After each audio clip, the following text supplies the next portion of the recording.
in the excitement area. And here comes throw number 1 for the backup QB. And finding the tight end Hooper. And down he goes at the 49, a 3-yard pickup. You got the big lead defensively, willing to give them that underneath stuff, right? And this is why you work on your tackling. Tackle them after the catch, inbounds, keep the clock running. Just go ahead and bleed the game out that way. And for the Colts, an extra defensive back in there now on 3rd down. On the draw, this will be Freeman. And he will be very close to a first down, but I see the closed fist of the referee, and that means 4th down. Call it a 4-yard pickup, but it leaves him a few inches short here on 4th down. Now Jones. And it is incomplete. The Falcons go for it, but it doesn't work out. And the Colts are going to take over with a football. Well, that's another mistake there on the drop pass on 4th, and we've seen them do things like this all game. It's not hard to figure out why they're down by that deficit. They haven't made plays that are going to keep them in the game or win the game all game long. That's another example right there. It all boils down at the end of it to execution. Either you make the play or you don't. I remember a coach telling me a long time ago the difference between playing corner and safety in the NFL.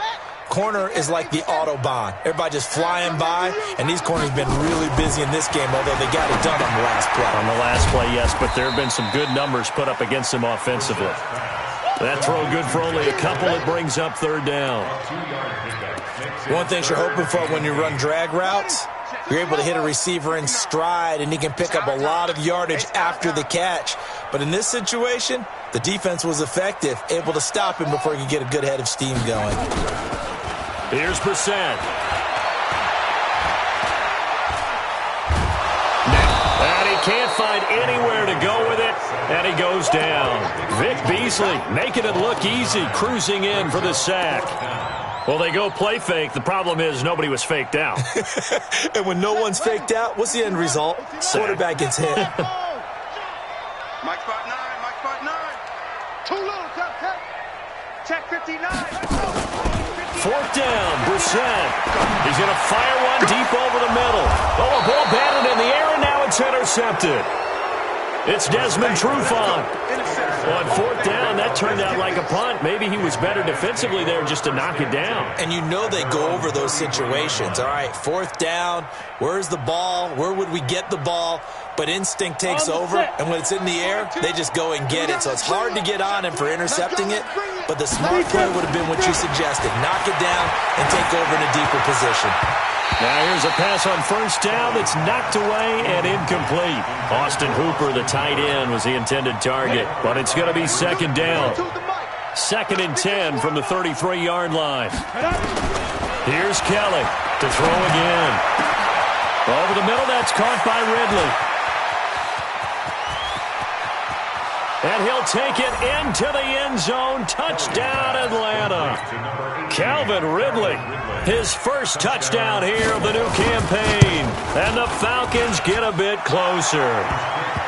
Bryant tacks on the extra point, and that cuts the lead to 24-10. And after the touchdown, here's Bryant now to kick it away. This is taken at his 4. Now a hit and a loose football. Room here to run. And he will score. Touchdown, Falcons. Luke Stocker, his first touchdown of the new season, as his guys are back within a single score. I'm glad we were paying attention during the rules seminar, because we learned the only time you can't advance a fumble like that is in the last 2 minutes of either half. Right. Other than that, if that ball's out, whether forward or backwards, it's live and free for anybody. No doubt about it. When you say free, that means he's got free reign to pick it up and go. And that's exactly what happened there. Took it in for a touchdown. Bryant's extra point up and good. And the decision to just kick the extra point winds up successful. This one fielded at the 5. And a less than desirable return as he's out of bounds at the 15-yard line.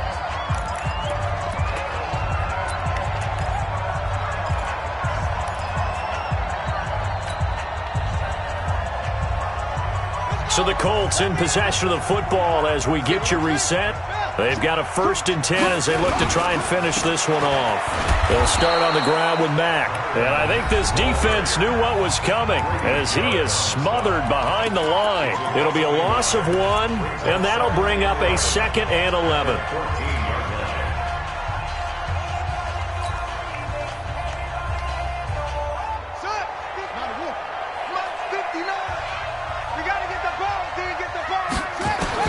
Brissett looks to throw. Campbell making the catch. They'll get 9 there as that sets him up better for 3rd down. And he went in route there from the slot for the completion. Love how he runs his routes because it's all setting up your defender. Give him a little something one way, take it the other way. Head and shoulder fake. Sometimes you make one step to the outside, then break it inside. Really well run route. The Falcons going to use the 2nd of their timeouts as they'll get it with just under 90 seconds remaining. Now here's Rigoberto Sanchez as he's on to punt for Indianapolis.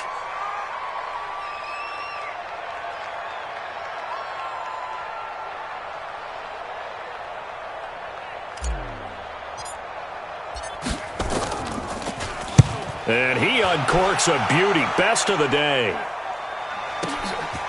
Taken in at the 11. Nice job bringing that one back. 14 on the return. And the Falcons will be taking over 1st and 10. The offense now at the line, ready for their next drive. And they will simply, Charles, be looking to duplicate what they did last drive when they were able to push it in for 6. And they hope it'll be that easy, right? To be able to take exactly what happened before, replicate it. They have to make a few additional changes along the way because I'm sure the defense will make some adjustments, but they got to have great confidence having scored the last time out. Hey, Haywood! Check out three. They'll look to throw. And this will be incomplete. Physical play on the football there, and it's 2nd down. Now we're in the situation where the quarterback's got to take full charge of his huddle. Got to totally command it, make sure all eyes are on him. All focus is locked in. Going to call multiple plays and go over different situations. And, a crusher there as it's intercepted. Picked up by Anderson Dejo. Well, that puts a little bit of a wrinkle in their comeback bid. Yeah, everything had turned around for them, hadn't it? I mean, things were now going their way. But you did mention it's a wrinkle in their comeback bid. It's not the death knell for them by any stretch, but now they've got some extra work to do in order to climb all the way back. He's going to go up top for the end zone. And this is caught. And that could seal it. It's a touchdown. And that touchdown should make you feel comfortable. But do you really feel like it's totally over yet? Not totally, but I think you're pretty much there. Yeah, you still got to make sure you stay with it, do all the right things down the stretch, especially on defense. But that touchdown there, you got to feel good about your chances.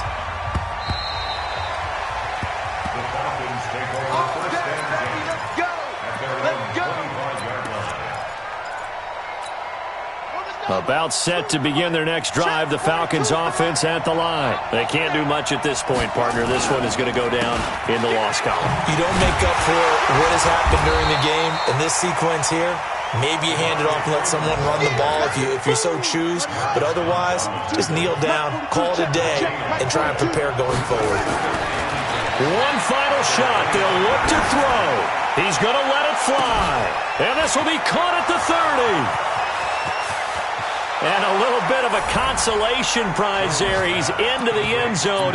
Won't win him the game, but they do get the score with all zeros showing. But some fantasy players are really happy with that score. The extra point here is good, but the late touchdown can only draw the score a bit closer as this game is over. Well, going into the final play of this game, they knew that they needed some type of a miracle there at the very end, but they couldn't get it done. However, we were treated to really a spectacular affair. Even though they didn't finish it off, you're exactly right. They took us down to the last play. You're wondering, could it happen? Possibly, even though we both knew it was a long shot. So for the Colts, they're into the win column now as they move to 1-2 on the young